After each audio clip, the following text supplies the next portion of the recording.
Right. And then right before, around 5, you'll come in. Hi, Liz. I need to change my what I say. Hold on.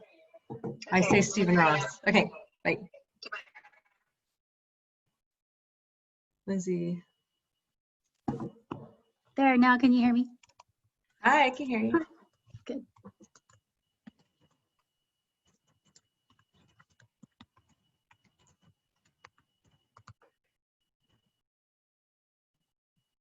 All right. And then Heather, will you, oh, I'll put it on speaker view. You don't have to do that. Okay. Okay, let's see. I'm gonna get my stuff.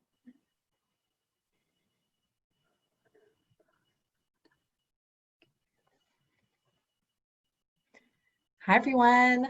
We're going to get started here in a couple minutes. Hi, David. Hi, Erin.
Hey, Heather, can you hear me? Hey, I can hear you. Great. Hang on just one moment.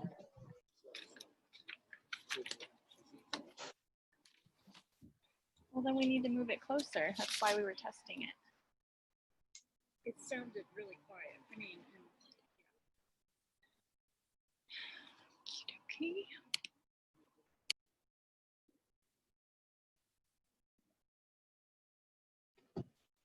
Hi, Heather.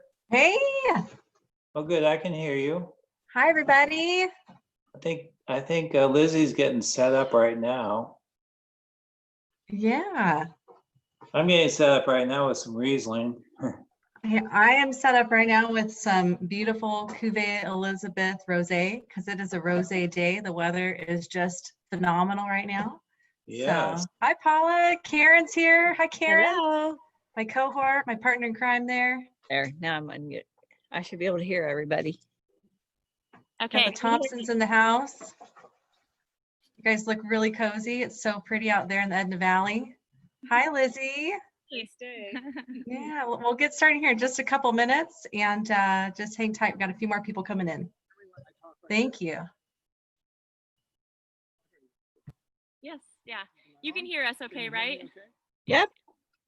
Oh, you sound great. Actually, for me, recording, it's a little hard to hear them. Oh, hey, Lizzie? talk a little bit more, Clay and Frederica. Okay, well, can you hear me now? No, it's hard to hear you guys. Oh, it is. Okay, if you want to scoot up a little bit. Yeah. Come a little bit Lizzie. closer. I'm a little bit. Little bit closer. Don't be Really shy. close, even closer. Steve, you're one to talk. You're like, Well, Hey, Steve, Steve, I'm killing you. Okay, now try it. Tell me about the weather there. Oh, it's beautiful out here. Yeah. It's sunny, it's warm, there's a light breeze. It's Really soft. It's growing weather. might I have to can hear just Lizzie talk good. loud. we'll Okay. have to talk. Yeah. Okay. Oh, is that Jim Cobb? It and is. Jim, Oh, hey, Jim, you're on mute. Yep. Heather, you may be able to unmute him.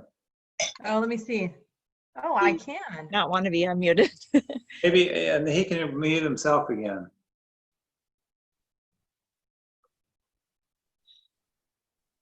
Oh, there's James. Okay, James, you're unmuted there.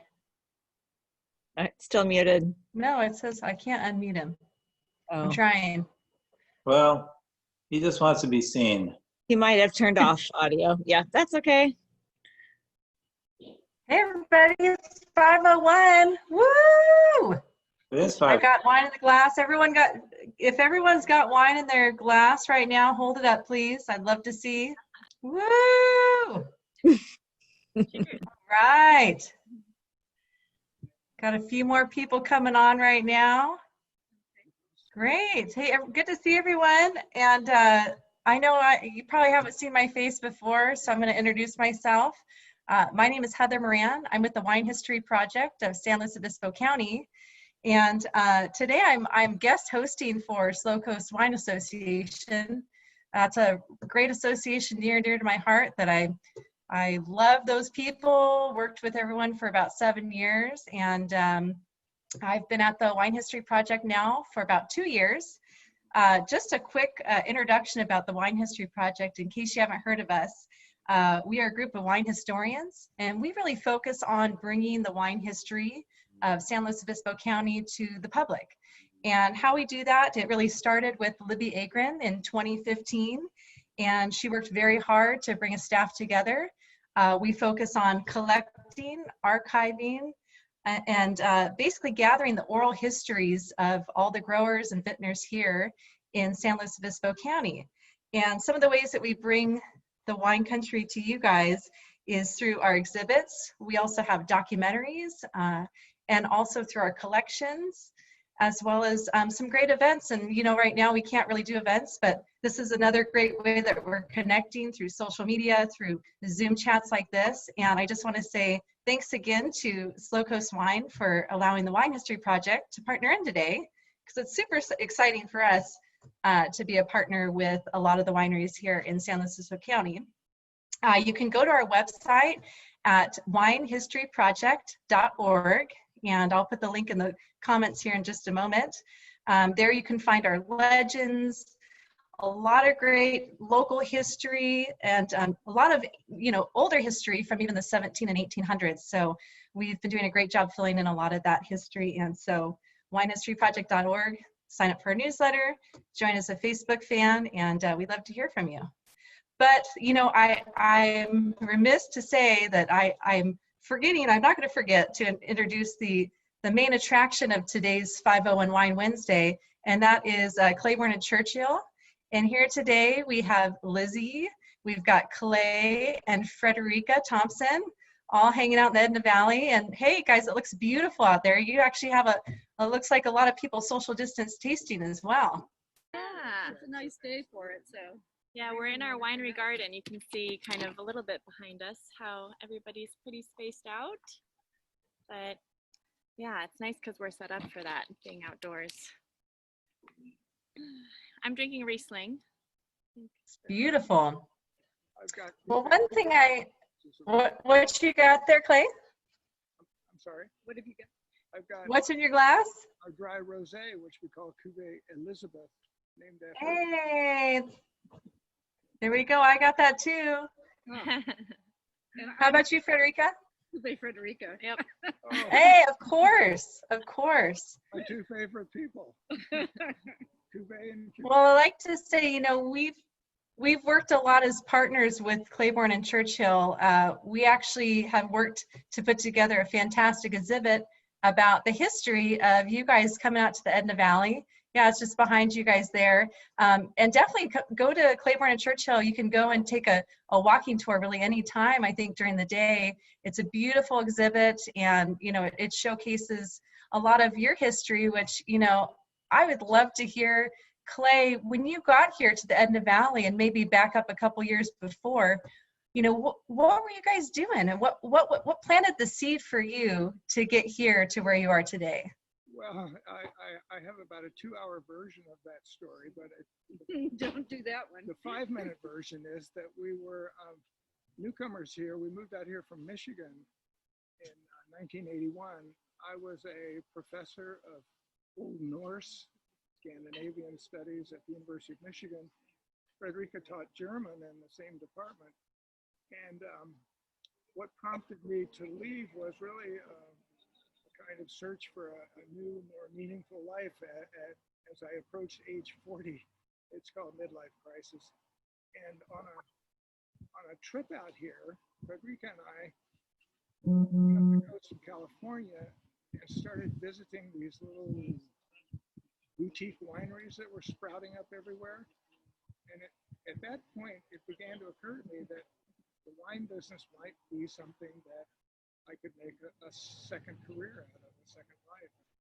Sure enough, the third winery, or maybe the fourth we visited, was in San Luis Obispo, and it was there that the light bulb went on over my head, and I said, how do you get into this? And how do you get a job? So that winery was Edna Valley Vineyard, which was very different back in 1981, but I talked my way into a job there as a cellar worker.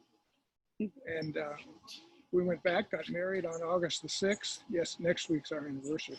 And moved out here and joined the wine industry. I worked at Edna for 5 years. They let us start our own production in the cellar there. So we got a head start without winning the lottery first. And well, gosh, I guess we've been in business 37 years now. So, I mean, I'm kind of the old timer. I'm the dean of the Edna Valley, which means I think that I've outlived all my contemporaries. And that's the way you do it. Maybe we should say how we started making wine. We decided that we didn't want to be another winery that made Chardonnay and Cabernet like everybody else in California. And so we selected as our specialty the wines of the French province of Alsace, which is our favorite wines there. The province is kind of a hybrid of German and French culture, and they make dry wines out of grapes that were generally made into sweet wines. Riesling is the main grape of Alsace, Gewürztraminer, Pinot Gris, Pinot Blanc, Muscat. And so those are the wines we specialized in from the get-go. Over the years, of course, we've made a lot of other wines, and we're no longer holed up in a tiny warehouse winery. And we've got a lot of customers and a lot of wine club members. But let me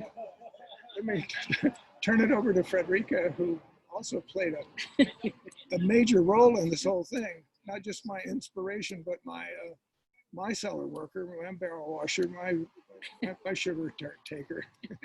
I've seen some really great photos of you. You're doing some punch downs. I've seen you racking some wine. So you're really hands-on there, Frederica. Well, it was a lot of fun.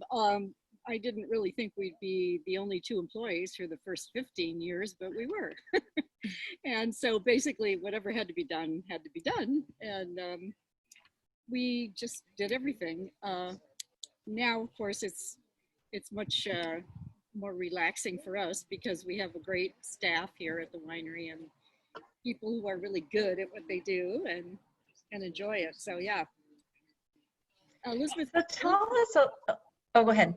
No, I was going to say, tell us about how did you pick the Alsatian varieties? Where was the inspiration for all that? Well, that's a good question. I had lived in Germany a couple of different times for about a year each time, and I always lived close to the border with Alsace, and my friends and I, who were German, would run over to Alsace for dinner and sometimes for a hike or whatever, because it was so pretty and so forested, and the food was wonderful and different from what was 5 miles over the border. And I really liked those wines a lot. I liked the fact that they were so dry.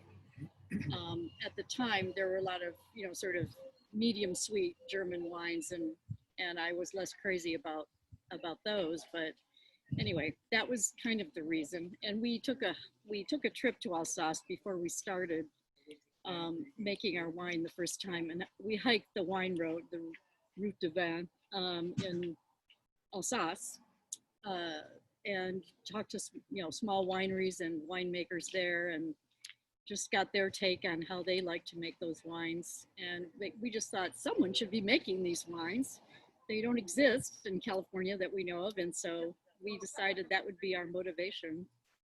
And actually, we were warned by the business people, don't make wines that you like, make wines that for the market. And we completely disobeyed that rule.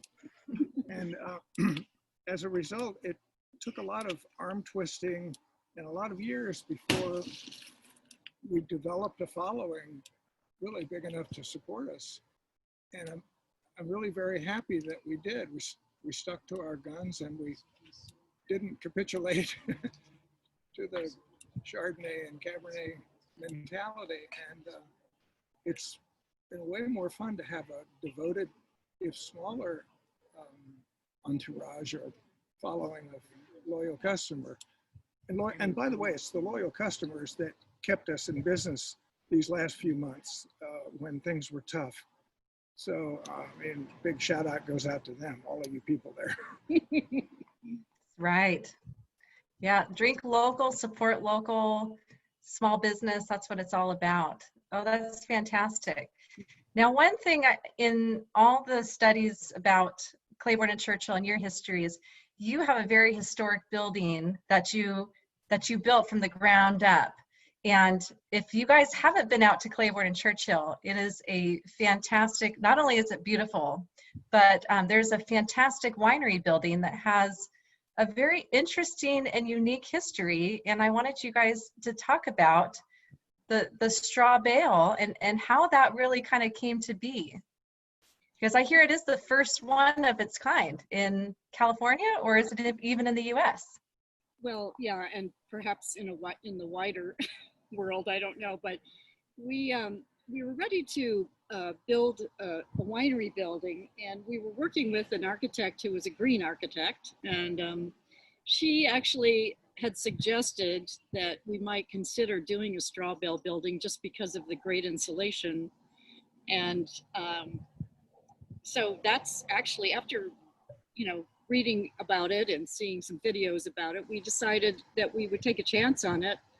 And it's been just great. It's cool in the summertime, and even colder in the wintertime because we don't heat the cellar, obviously. But it's nice and quiet. It's an eco-friendly building. It uses the rice straw after the rice harvest that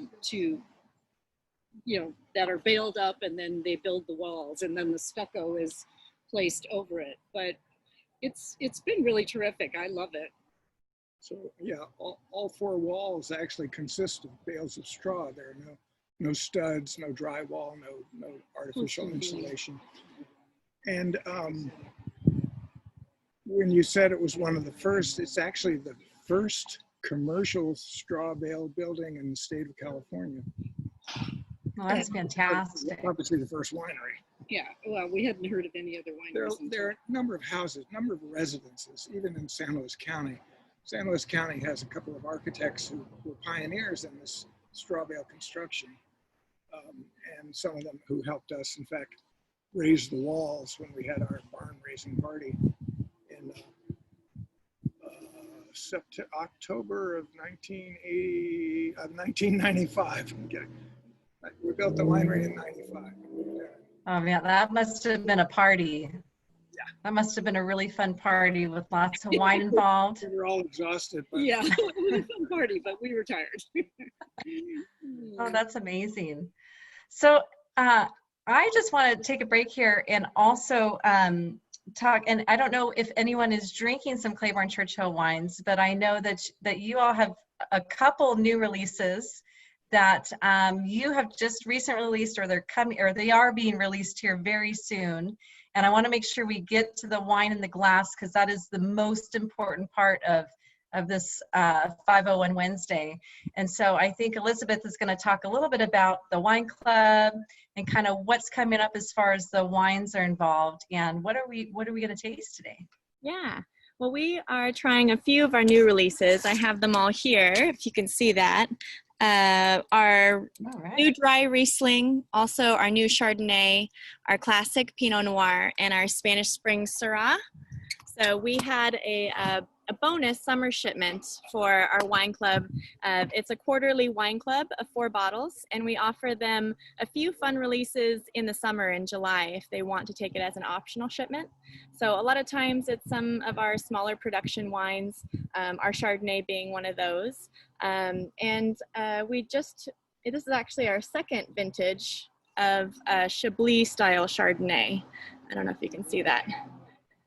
So it's all fruit from here in the Edna Valley, some from Wolf, and a little bit from Green Gate Ranch right across the road from us. And when we say Chablis style, it's more focused on, the pure fruit. It's a nice, lean, elegant representation of Chardonnay. It's stainless steel, tank fermented. And then we do leave it in barrel for about 3 months, but just on neutral, well-seasoned barrels. So it gets a little bit of texture from those as well, but avoiding any of the oakiness of some of the Chardonnays. So we do multiple representations of Chardonnay. People are kind of surprised that we have those in the lineup, even though we're known for, our dry Riesling and dry Gewürztraminer and Pinot Noirs. We love variety. We drink a lot of our own product too. So nice to have a full, we probably have at least 10 different white wines out here. So a couple different blends. My mom's drinking the one named after her, the Cuvée Frederica. That's a Chardonnay blend with our dry Gewürztraminer and dry Riesling. So we've been making that for many years. I actually saw one of our pictures of our decennium label. That was our 10-year anniversary. 10-year anniversary. Yeah, so we've always done an Edelsvicker as well, which is a blend of Gewürztraminer and Riesling, and then sometimes a little Pinot Gris or dry Muscat, and once in a great while Pinot Blanc, but usually just the 4 noble grapes of Alsace. So today I'm drinking the new dry Riesling. That's our 37th vintage.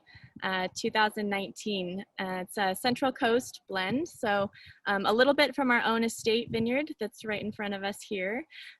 Also some from Mesa del Rio, which is up in Monterey County, another nice cool climate growing region that does Riesling well.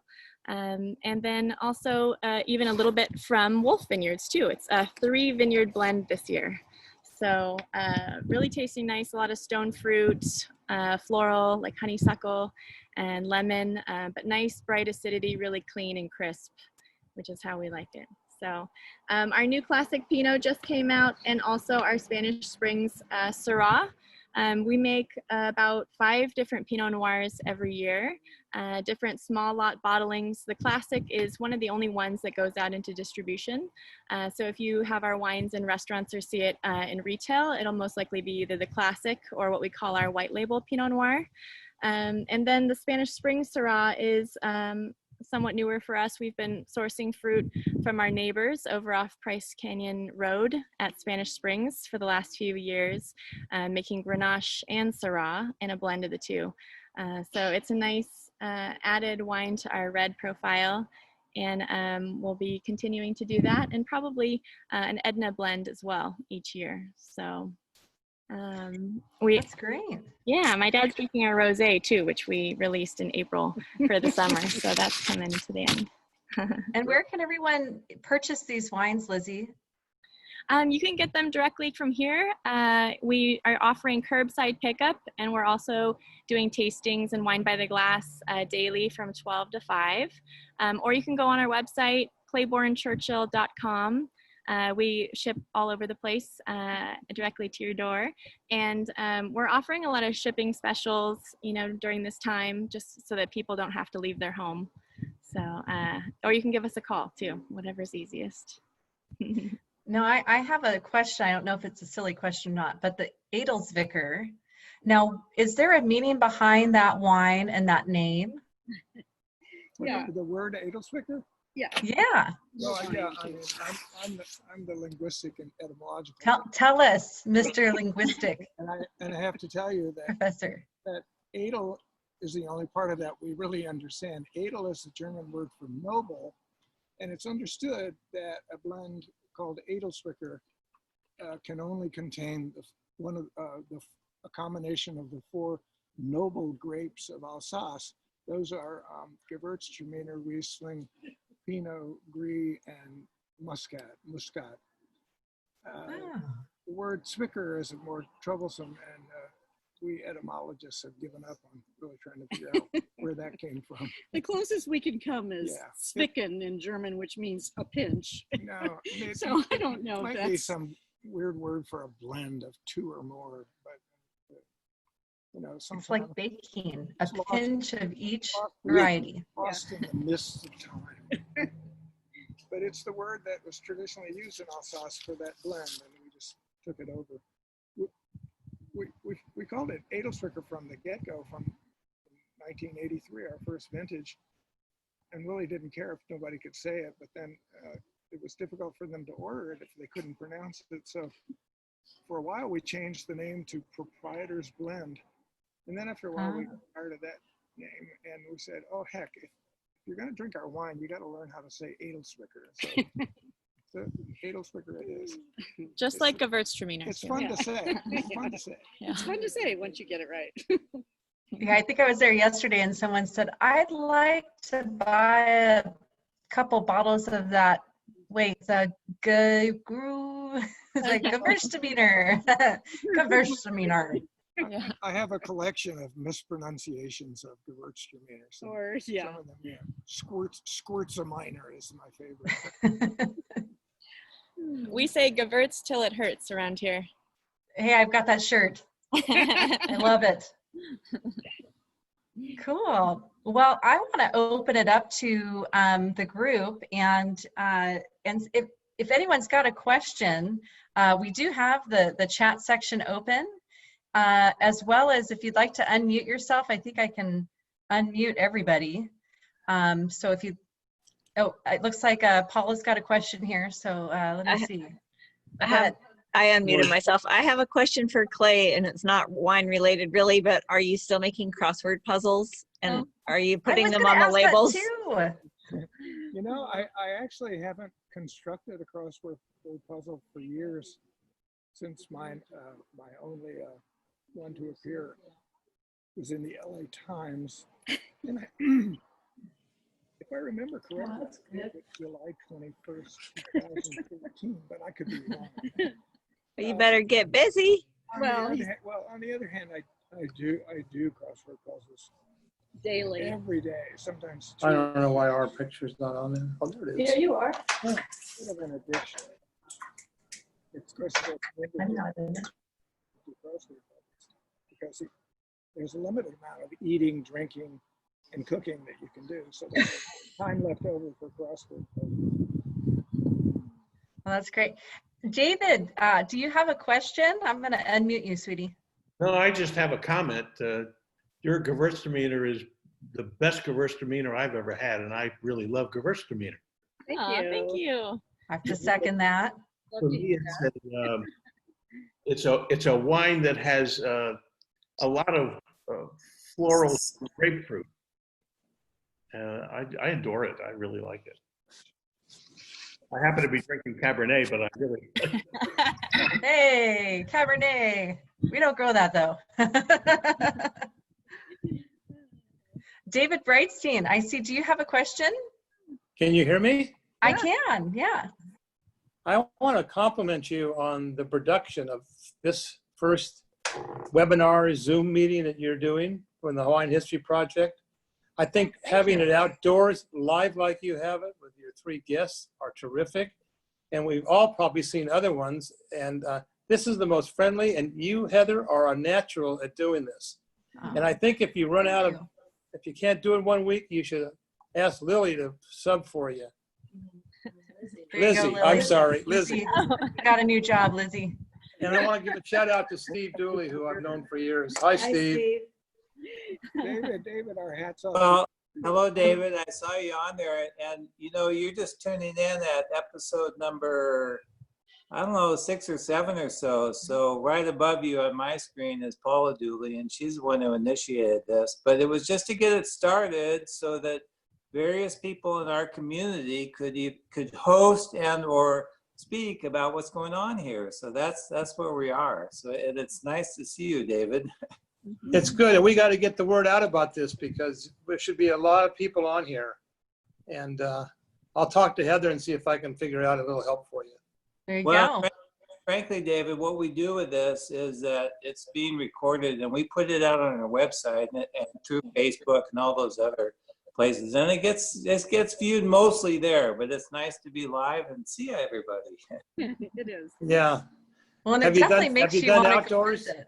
Have you done outdoor visits all the time like you're doing today? We've had a couple people outdoors, not to, most are inside, but we've had a couple outdoors. The noise thing can be an issue for people depending on where they are outside, but I agree, it is beautiful to look at the background and see the beautiful outdoors. It is. No. But I have a question for Clay and Frederica. And I just was wondering, how was it when you first came out here? And, you know, working at Edmund Vineyard, that's kind of okay, but you were a professor at Michigan and then you took a cellar ad job. It's kind of like, that's not really upward.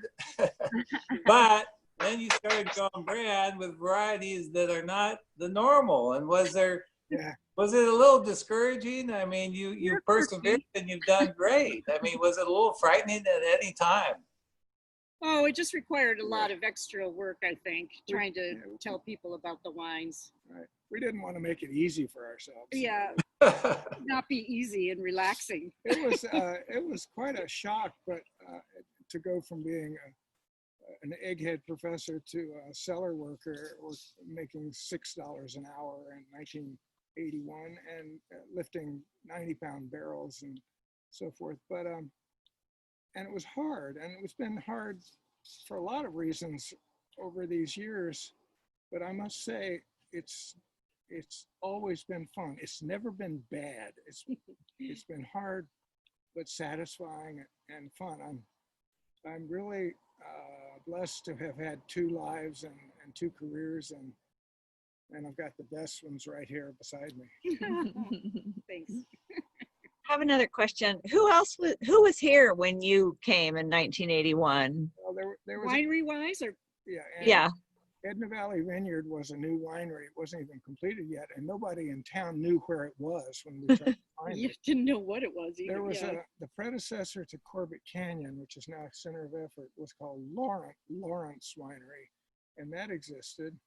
And then Chamisol. Chamisol Mhm. started about the same year, 80 or 81, and that was it. And Bill and Nancy Greeno started Sausalito Canyon, but they had no presence in the Edna Valley. It was out, out Lopez Drive, and so yeah.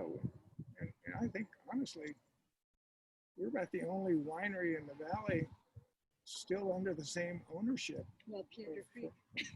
Yeah, then you also had Andy McGregor too in yeah, there was, of course, the grape growers. 74. The pioneer grape growers were Jack and Catherine Niven, who had Paragon. I don't want to put in. Open Edna Valley, and they were our hosts for many a party and many a dinner. And Tally wasn't there was Norm and Carolyn Goss, who started Chamisol. He was a retired restaurateur. And then Andy McGregor, also a pioneer back then. He never opened a winery, but he had one of the earliest vineyards, and that is now Wolf. Jean-Pierre and Alpha Wolf bought Andy McGregor's vineyard. David, I see you have a question, David Brightstein. Go ahead. I just wanted to make a comment that in 1977, Dick Graff at Chalone Vineyard came down, and I'm sure Clay knows about this, and bought grapes from the Paragon Vineyard for my store and 2 other stores in LA and 1 in San Francisco. Yeah. And we created a brand called Chaparral, Chardonnay and Pinot Noir. And the first vintage was 1977. Wait, what was that, Clay? Clay, did you work on? Back in what did he say? I was there bottling that wine up for you. He was bottling it. Well, that's probably where the first time we met, but that led to quite a deal, because after 2 vintages, that's when the Niven family and Chalone formed the joint venture to create Edna Valley Vineyard. That was it, and Dick Graff was my mentor in many ways. Dick Graff was the one who actually hired me after I met the boys at the Winery and asked if I could get a job. I had an interview with him on the telephone, and he hired me over the phone. I think because he thought it would be fun to have someone who went to Harvard, as he did, working in the cellar for $6 an hour. And so you were actually working up at Chalone? No, I was here for the first vintage, the 81. Oh, I'm having trouble hearing. You're the only one. Lizzie was good and loud, but I don't know. Is anybody else having trouble hearing? A little soft. Yeah, it's a little bit on the soft side. You can come a little bit closer. Don't be shy. I'm 106 years old, my voice is so anyway, more. Well, we got fond memories of your area, believe me. Oh yeah. Well, one of the things too, which was really exciting, just to jump in here for me, researching a lot of the history of the Edna Valley and San Luis Obispo coast was just how amazing the Chardonnay was out of the get-go. And, they really planted, the Niven family, the Gosses, everyone really planted in this unknown area, the Edna Valley, which, hadn't really had a lot of, no one had really planted here. There were some trials by Jack Foote, who was the farm advisor here. So they were really pioneers in kind of taking a risk on what to plant. And Chardonnay really became the star because I believe it was 82 that the Edna Valley Chardonnay was one of the top ranking wine. It was the top wine of the second Judgment of Paris tasting that they hosted with Steven Spurrier in 3 different markets. And then another 20 years later, matter of fact, in Arroyo Grande, Tally actually aced the Chardonnay tasting on the 30th anniversary. So a little history for you guys, and a little bit of a we ought to ask Steve what preview. brought him from Napa Valley down to Edna Valley. Steve, what brought you down? Well, the really short answer was kind of like Clay. It was my job, but I had been up there for 10 years, and I remember speaking in front of Josh Jensen and making the comment about being Napa Valleyized, and he said, "Is that a little bit like lobotomized?" You know. Oh. But I just gotten so used to the culture up there. But I left for a while. I was in Australia and worked there, and then came back and was looking for a job, and there was a great opportunity. Dick Graff was looking for a winemaker in '87, and we connected, and he hired me, and I moved to San Luis Obispo. My brother went to school here a couple years before that, so I was familiar with the area, but I had no idea if they were making good wine down there. And sure enough, through Edna Valley Vineyard, they were, and the method or the style of winemaking I learned there, and I still use it today. So it's a great opportunity, and I still live here and love it here. Thank you. I'm actually going to jump in here because we've got a question real quick from Aaron. And this is to Clay and Frederica. What are some of your most memorable vintages? And yeah, and it looks like Aaron asked that. So if you want to jump in, Clay and Frederica, any memorable vintages? I would say 2001 for Riesling. Oh, yes. The 2001 Riesling got a gold medal in Alsace at the World Riesling du Monde, Rieslings of the World competition. And we were the only American winery to get a gold medal that year. So that was memorable. I was going to say the 1986 Riesling was one of the best vintages we had. It was actually featured in the Wine Spectator before the Wine Spectator got a little too hoity-toity for us. And it was a wine I took up to Berkeley to sell, as we did back then. We just got in the pickup truck and went up to visit the restaurants. And I placed it at Chez Panisse in Berkeley. And they bought 10 cases of that 86, and I was so happy I couldn't stand it. I stopped at the Gilroy Outlet Center on the way down and bought people a hat. You know, just so exciting. That's fantastic. A lot of embarrassing anecdotes I could tell. David, if I might butt in here and tell you something about those early Chardonnays that Chalone made out of Edna Valley grapes under the Chaparral label. Well, we in 1978, which was a stellar vintage, and the wines were made at Chalone, as you know. They made wines for you and other retail stores under that Chaparral label. They also made wines for Jurgensen's, the gourmet deli down there. And by a tremendous fluke, I actually had a taste of the 78 Jurgensen's Chardonnay from Edna Valley in Ann Arbor, Michigan, a couple of years before I went into this tailspin and decided to change careers. And that's the reason I looked up Edna Valley as a place to visit on our trip out here in '81. And that's the reason we moved to California. Oh my gosh. Okay, I'm writing this down. This is great. That's a great memory. Great. It's stories like that 1978. that keep us happy. Well, actually, I'll tell you what they did in 1977 when Chalone, we bought the Chardonnay grapes. The stores involved were Red Carpet in Glendale, that's gone, and Wally's in Westwood. And then in San Francisco, John Hogan, his store. Yeah. But the Nivens gave Dick and Phil Woodward, remember Phil, of course, enough Pinot Noir to make 100 cases for the 4 of us stores at no charge. Oh yeah, That's nice. Wow. Just to prove that they could produce good Pinot Noir. Right. And it was great. I still have a couple bottles of it. Oh my gosh. And it's pretty special.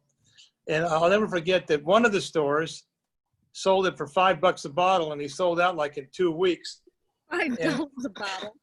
And I think Wally's and I charged 15, which was a lot of money at the time. But you're right. Right. Those are good memories in those days. And David, I just to introduce David, he he owned the Duke of Bourbon, and major wine retailer down in, you were in the Valley? Yeah, we were in the Valley for 45 years. We sold it. Judy, my wife, is right here with me. Hi, Judy. We sold it in 2012 and retired from active business. We do friendly consulting with friends and stuff like that today, but we're not involved in any retail business. We had a great time. We really did. And if you go on the Wine History Project website, there's a little story about how important the Edna Valley was to Judy and I. We really felt very, very attracted. And as a merchant, sometimes you regret things that you weren't able to do. And selling more Claiborne and Churchill wine, I've always felt bad that I didn't. And Steve, who I knew from Louis Martini, you would have thought I would have been a big customer, and we were just a little customer. And in my years now, I'm looking back at some of this stuff and saying, gee, I wish I could support more. Some of the wineries that were my friends that we just didn't have the market in our store for.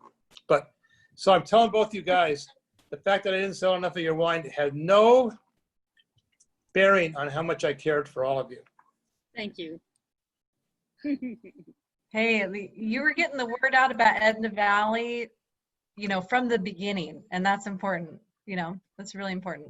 I'm surprised it's not even more populated. Clay, why isn't it? Why aren't there more wineries there? Is it a lack of land? There's not a great deal of water for one thing, and It's a smaller valley. and the valley's only 7 miles long, and there are a number of sort of parcels that were divided up from ranches, and a lot of retired people from LA and San Francisco build their dream homes there. But there are new vineyards and new brands every day. The Vintners Association, which is now called Slow Wine Slow Country, Coast wine. Slow Coast. it probably has 20. It's been too many names. I attended. 20 or 25 members, many small brands. But I don't know. It is, as far as an AVA goes, it's, if you think of the valley, it's blocked by the Santa Lucia Mountains, and then you've got the coast on the other side. And between Edna Valley, Rio Grande Valley, you also have all these areas that are outside of these two AVAs. And that's where the Slow Coast has put together a petition for a new AVA to really get both the North Coast and the South Coast to combine. That way, there's a lot more wineries, and most of these people are producing the same type of varieties, like Pinot Noir, Chardonnay. They're all very coastal because they're right along the ocean, and I think that's really the key when you talk about San Luis Obispo Coast and this new AVA. Is it's all between 5 to 7 miles from the coast, which makes for beautiful Chardonnays, Pinots, maritime influence, and cool climate varieties. Yes, very tasty wines. For sure, yeah. Who's the gentleman at the bottom? Andre, you look like you've been enjoying the meeting. I guess he's muted, so he can't say hello. Oh, hold on. Let me see if I can unmute him. Andre, are you there?